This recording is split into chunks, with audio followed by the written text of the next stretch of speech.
The other thing is that sometimes the experience requirements are BS, to be honest with you. Listen, there are some great recruiters and some of them do a fantastic job, and there's a legitimate need for people that do recruiting and they're in that role. However, one of the drawbacks to recruiters is that they don't usually understand the subject matter of the positions they're hiring for, and this can be a considerable problem, right? Especially when they're trying to look at two people. Like, a recruiter might be looking at two accountants and trying to decide who's the better accountant when the recruiter themselves doesn't know anything about accounting. They don't even know the basic terms. That can be a big problem, right? But how do they do it? They go, okay, years of experience is the universal metric. So they say, well, you've been an accountant for 5 years, you've been an accountant for 15 years, therefore you will be better, right? Now we all know a lot of times that's false, right? Let's admit this, okay? It's crap. Sometimes, yes, years of experience do matter, but sometimes they don't. Sometimes they actually count against you. I'd rather hire someone who's done that, but also done several other things, and they can bring all those experiences to this role. But I'm in the minority. So the other thing is that you can equalize, you can overcome weakness in any area, including lack of experience, if you do certain other things. I already talked about networking. I already talked about like showing up. Yeah, you could hire senior accountants with a lot of experience, but you know what? I'm the only one that cared enough to show up for this job, thus showing that I actually care specifically about working here. They have no affinity of working here. They'll go anywhere that pays them, but I want to work here. And that does count for something. Another thing is that if you are the most likable candidate, you go to the interview and you're the one that they click with the best.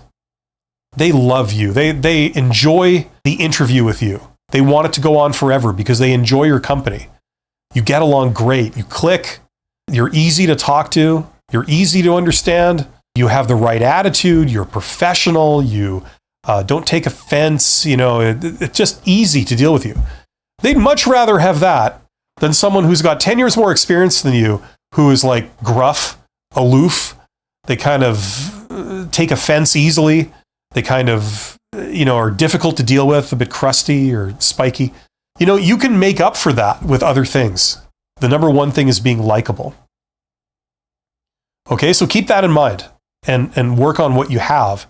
And you can get around the whole like lack of experience. And you know what? The other thing is that everyone starts off with no experience. And, that's where everybody starts. The best employees start off with no experience.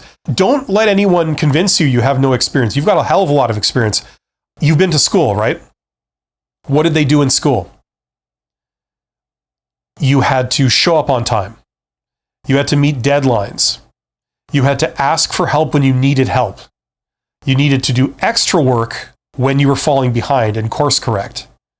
You needed to be trainable to learn new material at a relatively fast clip.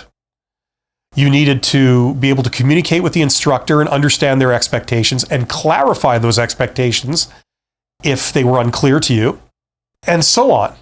You have to have a good work ethic, punctuality, blah, blah, blah, blah, blah. What do you do on the job? Well, you do things that involve all of those, right? So if they say, well, I'm concerned you don't have much experience, you could say, well, let's talk about my work ethic. Let's talk about how I led a project. Let's talk about how I worked in groups and interacted with many different types of people successfully. Let's talk about the time that, I was falling behind or the instructions were unclear. And I, on my own initiative, went to the instructor, got them to work with me, had a more of a one-on-one experience and overcame my disadvantages and got one of the best marks in the class. Let's talk about all those experiences because that illustrates all the things I would need to do to be a kick-ass employee here. So just remember that. You've got a lot of things you can talk about in the interview when they ask you about your experience, right? That's relevant. Maybe, it turns out you weren't doing accounting for some of those experiences, but it doesn't matter because it's making statements, very powerful statements about what you're like as a person and an employee, right? So all you got to do is you got to just prepare all this stuff and rehearse it right, and then you can answer any question. You'll have an answer for anything that they ask you. Have you done this? Yes. Might not be in an accounting role, but it's over here, but it's exactly the same thing. And I've done it. And I know what to do. Right? So you got everything you need. Just combine all these things together and knock it out of the park. Okay? Best of luck to you, Sugar Plum. That's a great question.